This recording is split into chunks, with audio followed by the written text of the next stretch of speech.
Alright guys, BETTRMMA is back. We are coming at you with UFC Fight Night, Rebos versus Namajunas, picks and predictions. Now, this is not the best fight night of the year.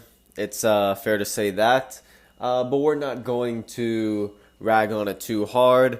You know, oftentimes when there is a fight night card that has this type of energy, it creates a low expectation. So when something great does happen, it can really liven up the mood of it. So let's hope that we get some good performances. Last week I did well on the prelims and I did horribly on the main card.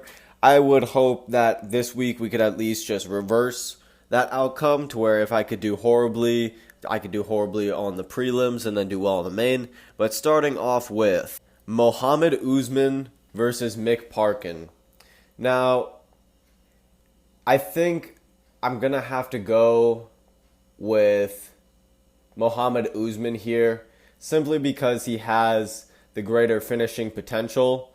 Mick Parkin, yes, he's an 8-0 prospect, but he hasn't necessarily fought any sort of dangerous contenders or dangerous prospects in his fighting career so far. Mohammed Usman, I think, is a genetic freak by the looks of it.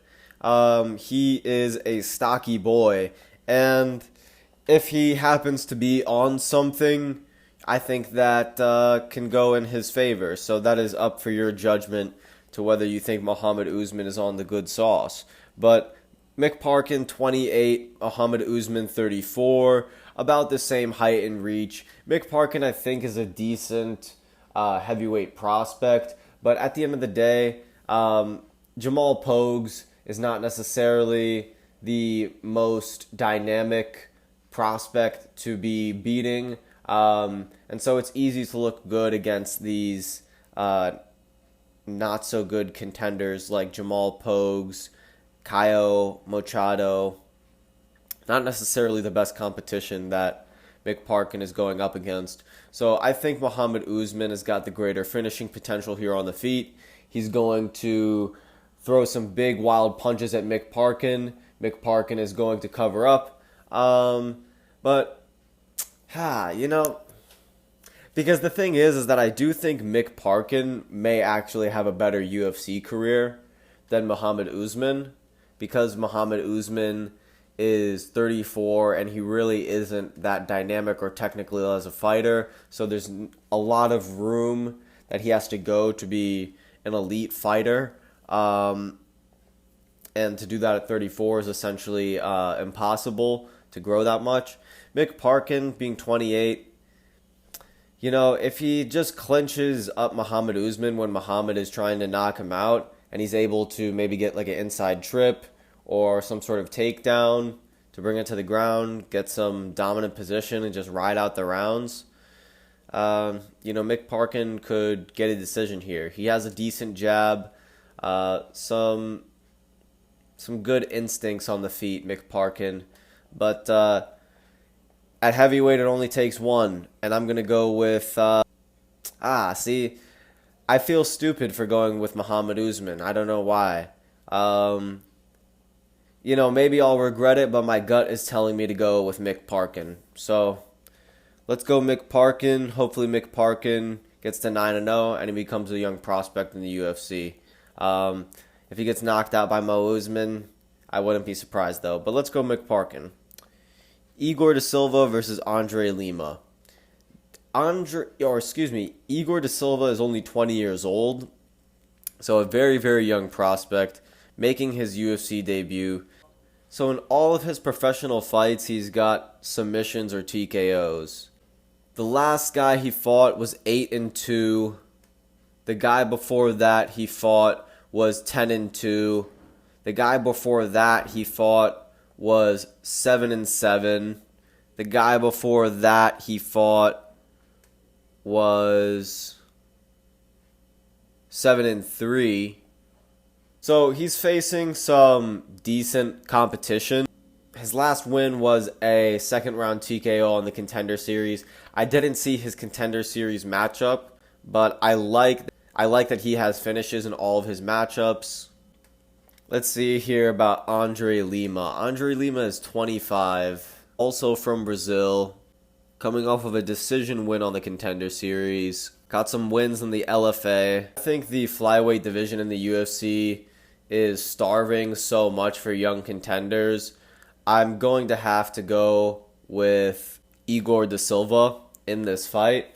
You know, he is 20 years old, but sometimes the youngest dogs can be the hungriest dogs. And let's see if he can really put the pressure on there early and get away with another finish and get to 9-0. He could be an interesting prospect at 125. So let's see if he can really introduce himself to the UFC. Moving on to Montserrat Rendon versus Daria Janjalova, however you say that name. We do not cover WMMA here. MMA and WMMA are two different sports. So we cover MMA here. We rarely recognize WMMA if it has relevance to the MMA space.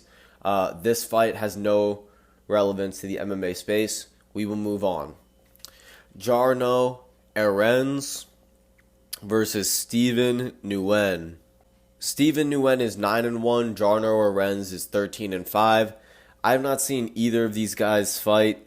So Nguyen is making his UFC debut, whereas Arens is coming off of a decision loss to Sungwoo Choi.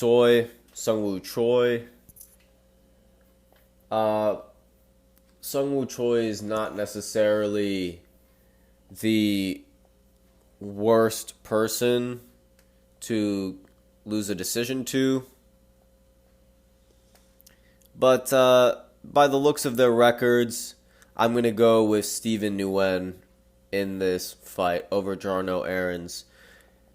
Now, to a actually decently entertaining fight on this card, Miles Johns versus Cody Gibson. I'm really looking forward to this fight. I like Cody Gibson's fighting style. Cody Gibson has a very gifted frame for the bantamweight division, but he doesn't necessarily use it to his best advantage in his fighting style. He's much rather a walk you down pressure type of fighter instead of focusing on maintaining his distance and sort of working from the outside. He chooses to push forward, throw jabs, throw uppercuts, throw front kicks, throw leg kicks, and to get in the pocket and trade combinations. So Cody Gibson has a very entertaining fighting style. I really enjoyed his fight with Brad Katona. Miles Johns is sometimes just a very hit or miss fighter. He's gotten some good finishes here or there throughout his career. His last fight was a draw with Dan Argueta. Yeah, getting a submission loss to John Castaneda is not very good. Look, you know, the thing is that I could really see Cody Gibson getting dropped by body shots in this fight by the way that he walks forward. Miles Johns is the perfect size for a guy like Cody Gibson, to where Cody Gibson is going to raise his guard if Miles Johns throws something up top, and then his entire body is going to be exposed for Miles Johns to just rip to the body. They say Miles Johns is 5'6".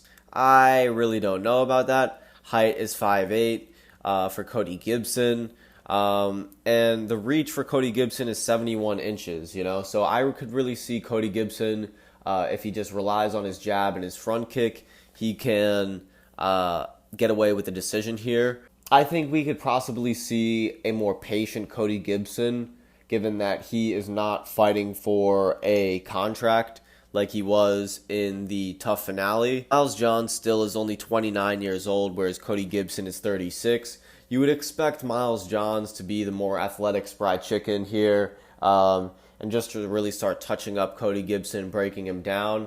But Cody Gibson more so has the style here to break down Johns. So I think we could see Cody Gibson, if he's smart, pull out a decision here. Otherwise, Miles Johns has the ability to finish Cody with some body shots, or when Cody is coming in to throw a big right hand through his guard, clip him on the chin, drop him, and then finish him on the ground. So yeah, I could see Miles Johns finishing this here by KO TKO, or Cody Gibson getting a 3-round decision. I'm going to go with Cody Gibson in this fight. Moving on, Ricardo Ramos versus Julian Erosa.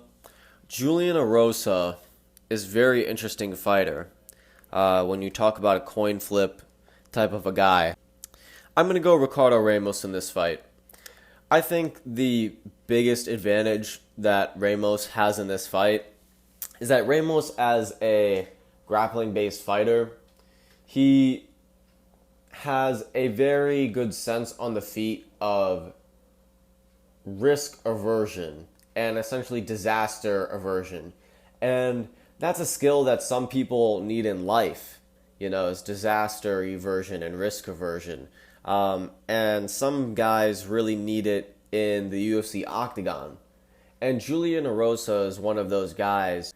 He has a very unconventional fighting style, which leads to a lot of defensive openings, and thus leads to him going on such a win-loss type of a career. So I see Ricardo Ramos actually being the more dangerous striker here on the feet. I think Julian is going to be somewhat afraid to get hit with big shots. Now, Ramos really is not a striker. The only thing he's really been known for on the feet is that spinning knockout win that he's had. But I think we'll see a more prime fighter in Ricardo Ramos, who's only 28 years old. Julian Erosa is 34. Julian Erosa is on a 2-fight knockout loss streak here. Once against Fernando Padilla and Alex Caceres. I think Ricardo Ramos is going to have some greater confidence on the feet. So yeah, Ricardo Ramos is going to get the W here. Kurt Holobaugh versus Trey Ogden. I'm going to go with Kurt Holobaugh. I essentially see this as a fight between two veterans. And I think Holobaugh has the more seasoned veteran game at the end of the day.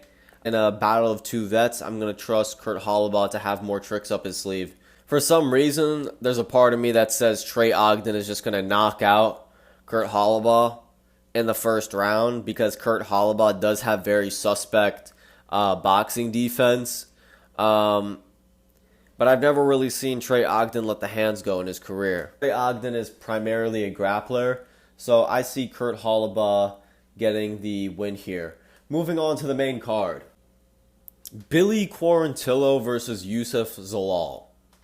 Now, Billy Quarantillo is 35 now. I'm a big fan of Billy Quarantillo and his fighting style. Always brings the fight.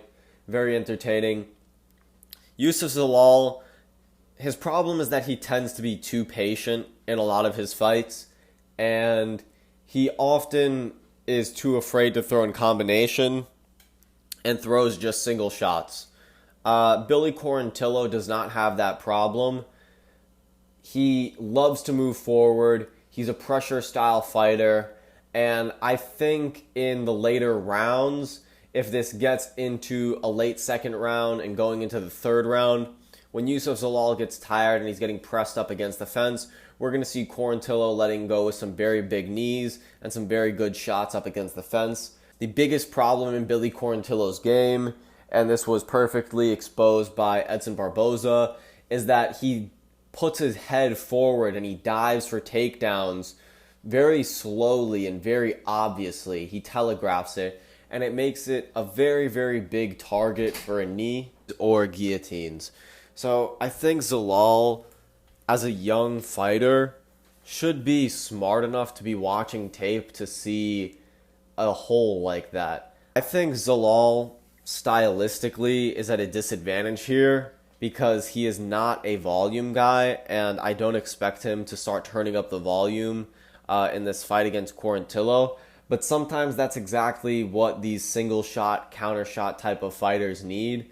Like, Davison Figueiredo, I think, is a great example. When he's on the offense, he really only throws one shot, one big shot, or one setup shot and then one big shot behind it. A lot of fighters are like that. Not a lot of fighters are like Ilia Topuria where they can move in with their head movement and footwork and throw a two-hook combination, expecting to slip and then throw 2, 3 more right behind it. Not a lot of fighters have that development to where they can feel confident in the pocket to throw 4 or 5 punches and then move out and expect to get untouched.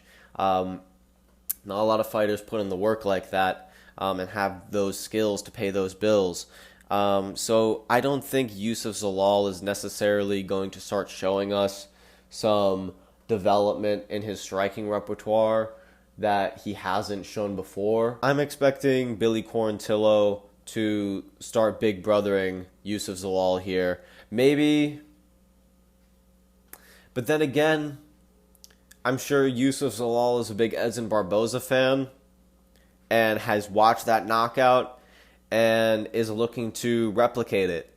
So, in the spirit of Jack Della Maddalena kneeing Gilbert Burns for the takedown, Yusuf Zalal may do the exact same thing against Billy Q in this fight. That's a very, very good possibility.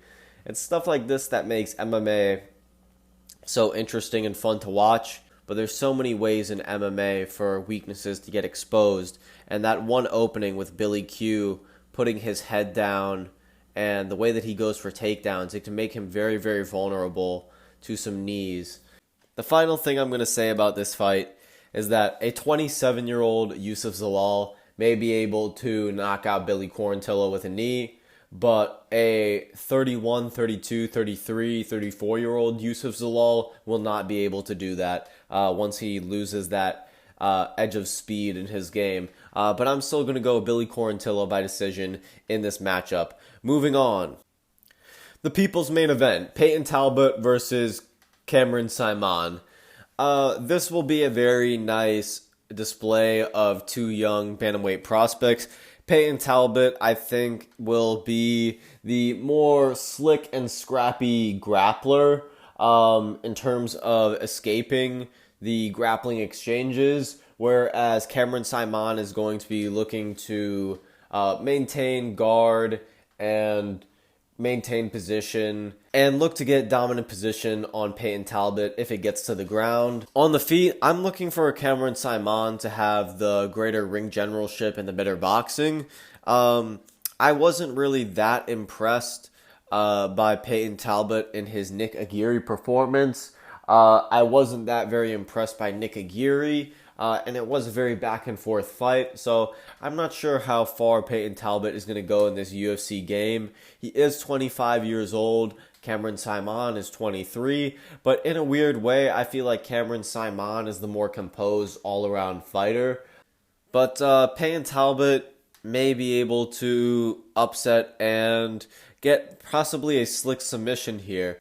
I think Peyton Talbot has the potential to be the more interesting prospect. But I think Cameron Saaiman has the better all-around game, so I'm going to go Cameron Saaiman. And I'm sure Cameron Saaiman will be very hungry to get back on the winning track after the first loss of his professional career. Moving on to Edmund Shabazian versus AJ Dobson. Now, Edmund Shabazian, it's very hard to say how his UFC career is going to play out. Of course, he had very, very high hopes as an undefeated prospect, and we've seen those hopes halted quite a few times now. But I do think he has a lot more skills here in terms of the striking repertoire. I think Edmund Shabazian is trying to train at different gyms and to actually gain some more skills and technique and become a better martial artist. AJ Dobson is a very intimidating physical specimen, but he doesn't necessarily have the greatest skills standing or on the ground. He's pretty meat and potatoes all around, which isn't necessarily a bad thing, but I think Edmund Shabazian, who's still, I can't believe that the kid is only 26 years old. I'm sure he's been growing a lot as a person, as a young man, adding things to his game. So I'm hoping that Edmund Shabazian is going to go out here and get another nice win on his record. He is coming off a loss to Anthony Hernandez, but Anthony Hernandez is not a bad loss in the middleweight division at all. So I think Edmen Shahbazyan is going to be hungry to get back on track. Edmen Shahbazyan is going to get back on track with a win here, either by a KO or a 3-round decision. If he gets chinned, wouldn't be that surprised though. But I'm still going to go Edmen Shahbazyan 3-round decision. Moving on to Carl Williams versus Justin Tafa. I'm going to go Carl Williams by decision simply because Carl Williams has some grappling and that will take him very far against a Tafa brother. And that is essentially all we can really say about this matchup. Justin Tafa is going to stand on the feet and want to bang and stand with Carl Williams. I'm sure Carl Williams will indulge that to some degree, but not expecting very much. So Carl Williams will grapple and get the 3-round decision. And that will be the end of our nights, essentially. The main event is Amanda Ribas versus Rose Namajunas at flyweight.